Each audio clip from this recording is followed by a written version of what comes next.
ഞാൻ സെൻസസ് എടുക്കാൻ വേണ്ടി വന്നതാണ്, ജാതി സെൻസസ്. അറിയാം. എനിക്കിവിടെ ടിവിയും ഫ്രിഡ്ജും വാഷിംഗ് മെഷീനും അവനും പിന്നെ പട്ടുസാരിയും ഒക്കെ ഉണ്ട് സാറേ. അപ്പത്തെ വീട്ടിൽ അവളില്ലേ, അവൾക്കിതൊന്നുമില്ല. എല്ലാം വെറുതെ പറയണതാ. ഇതൊക്കെ എന്തിനാ നിങ്ങൾ ആദ്യം പറഞ്ഞത്? ചോദിക്കുമ്പോ പറഞ്ഞാൽ മതിയല്ലോ. ഭർത്താവ് എവിടെയാണ്? അകത്താ സാറേ. ഭർത്താവ് അകത്തിരിക്കുകയാണോ? പുറത്തേക്ക് വിളിക്ക്. അയ്യോ, ആകത്തല്ല, ജയിലില്ല. അയ്യോ, പാവായിരുന്നു. രണ്ടുപേരെ കൊന്നു, അത്രേ ഉള്ളൂ. ഇപ്പൊ 7 വർഷമായി അവിടെയാ. അതെയോ? ഈ വീട്ടില് നിങ്ങൾ ഒറ്റയ്ക്കാ താമസം? ഏയ്, എന്റെ മോനുണ്ട്. അവനിപ്പോ 4 വയസ്സായി. ഭർത്താവ് 7 വർഷമായിട്ട് ജയിലിലാ പറഞ്ഞു, കുട്ടിക്ക് 4 വയസ്സ്. അതെങ്ങനെ സംഭവിച്ചു? അതാളെ ഇടയ്ക്കിടയ്ക്ക് കരോളിന് വരുവേ. കരോളോ? ഈ ജയിലിൽ നിന്ന് ഇടയ്ക്കിടയ്ക്ക് വിടില്ലേ പുറത്തേക്ക്, കരോള്.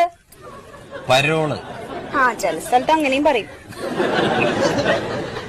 ശരി, പേര്? വത്സല.